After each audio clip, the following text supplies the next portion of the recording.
Good morning. My name is Brenda Salzano, and I'm going to be going through a little bitty backpack. This is a do-it-yourself cut and sew on one fat quarter. I've done this one before, but not with this particular print. And this one here has horses on it. It's all about a girl and her horse. And on the fat quarter, you will get all of the fabric that you need. This is a little teeny picture up here at the top as a sample of what the backpack will look like. However, it does not come with the straps. You do have to make your own straps. What I usually do is get this strap material. I've got a picture of it right here that I got off of Amazon. If I don't have a fabric that I want to match with it, then that's what I use. And I've already written down on there 39 inches times 2. But it depends on how much you need. If it's a small child, you're going to have to measure how much of a strap you want on it. Anyway, all the instructions are basic that's added on. And here's some of them here that I have. I have already cut it out, which was number 1 on the lines, on the solid lines. So we have this piece here, which is the front flap. The front flap is the top part, this part here, and then we have this part here. And I've already showed you that. This is the instructions, and I've already cut them out and laid them out so that I can go through each thing. I'll just read them to you. Number 2 would be the fold lines that you're going to need for the flaps, and by the dotted lines, it just means these little dotted lines there. And then it also shows you that on number 5, you're going to sew the flaps right sides together. Over here, I have already cut out these 2 pieces. You have the other side of the flap, and then I cut that out. And these are going to be hemmed. So on these double lines here, you're going to hem this under before you attach anything. And up here at the top of the bottom of the bag, you would fold that one under.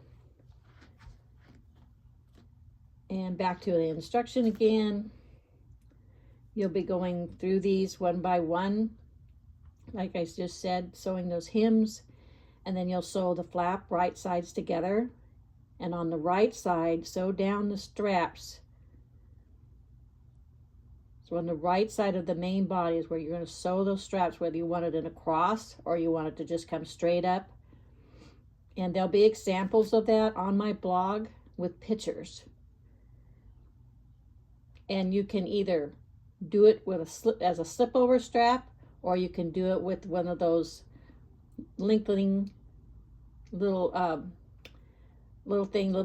silver things you get that you slip onto your strap first before you sew them down, and then you can lengthen or shorten the straps, and that's up to you too on how you want to do that. On the bottoms, you can see that I do have a cutout here, and for you that have followed me before on any of the instructions, that's what I call a little box pleat, and it's easy to do. You can see that. This is the body front, by the way, that's right underneath this flap that I cut into 2 pieces. And then this is the back. So this is a part where you're going to sew the straps on before you sew everything together. And again, you will see more of that in this video and in my blog where I've done it in the past. So that's part 1, and we'll do part 2 next. This is just a quick look of how I do the back. You're going to have to measure how much you want. You could try, just a little bit of this strapping on your child or yourself if you want this as a little tiny backpack for yourself. How much you're going to want on the sides. And this is 1 piece. I didn't get 2. I just place it. I start it and finish it right in the center. And you just want to make sure that your straps are not twisted. And you're just going to sew that back and forth on each side and then do the cross. Make sure that you're not, your strap is up a little bit here because this is going to have to be sewn together, and you're going to want to make sure that this distance right here in these corners are the same. And again, up here, you're going to want to make sure that you give enough room for the seam when you're sewing the sides together of the whole piece. So you're going to want to make sure this is down just a little bit. And that's one of the ways I've done the back straps. You can also do it by putting in a tab with a little D-ring. You can put a tab down here and a tab up there. I mean, there's a lot of ways to attach a strap. So this is just my way. And I wanted to stop the video and just show you that before we go on. Okay, I've got the back on, and you remember the last time we were going to do the the flaps, which I did that, and you can see it's still inside out right now, and I will flip that out. I say flaps, but it makes the front and the back, so it makes one flap. This is how the back looks. This is where the front's going to be, and then the flap will come down. But again, here's how the straps turn out, and it's really, I've tried it a lot of different ways, and so far this is the fastest. It's just doing an X. And it's one continuous strap that I just did an X, and I leave parts out for, you know, the arms go through. And it's not adjustable though. That's the only thing with this one, is you just kind of make it for everybody, or you measure it and then put in something where you can adjust it up and down. It depends how much you want to put into it. This little pattern also does not include a liner. So if you wanted a matching liner, you would have to, you know, use the front and the back as templates, and then you could make a liner. And obviously this is not for beginners. This is mostly for intermediate to advanced sewers that already know how to do these things. And I'm not a professional sewer. I'm a designer. I do these to show you how to make the pattern, because these are my own patterns, and you probably need some explanation, especially like doing this little back thing. But you can see how good it turned out. And I went down each side, and I made a little square in the center so that it really holds it on there very well. So now all we have to do is we're going to put the right sides together with the front and the back, and then we'll sew it all around. And let's see, what else was I going to tell you? You can do pockets inside, and you'd want to do that before you start sewing also. You'd want to sew a little pocket on the side. And this is how it will go. It'll be right sides together, and you're going to put that front on, and then you're going to leave the two. Ignore this little part here. This is just more of the instructions. I left those on. I haven't cut them off yet.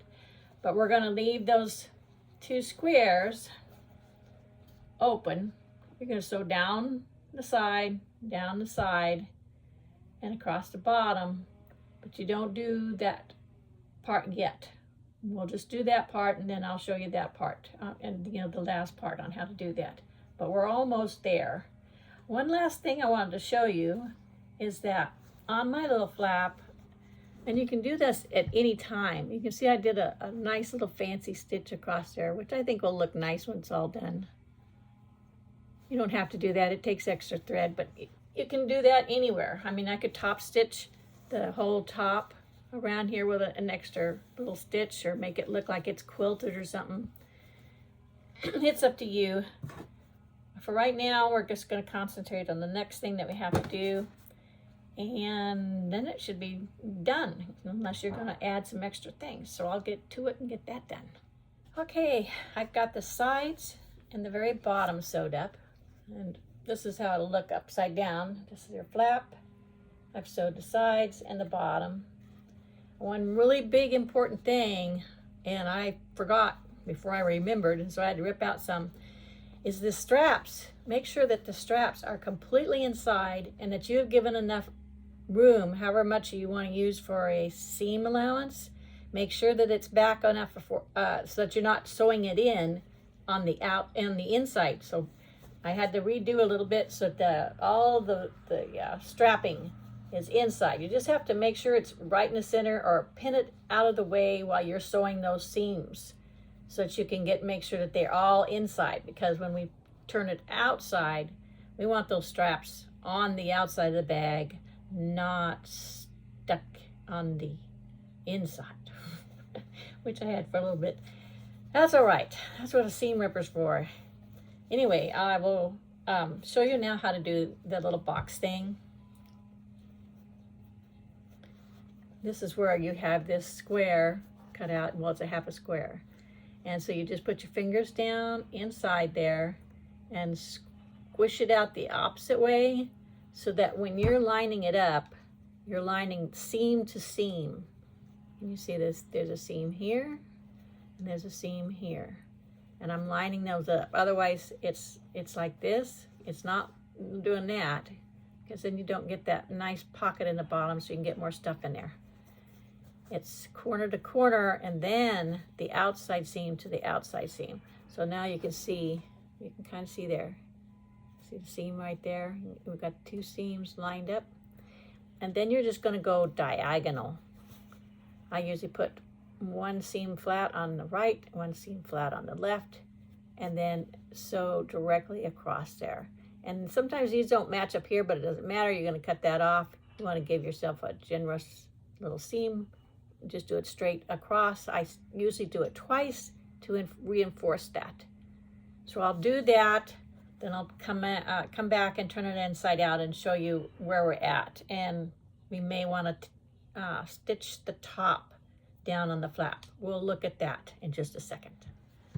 Okay, I got that done. You can see what it looks like. You can see that it gives it more of a little rectangle shape to the bottom of the bag. And this is it inside out. Let's flip it over, see what happened.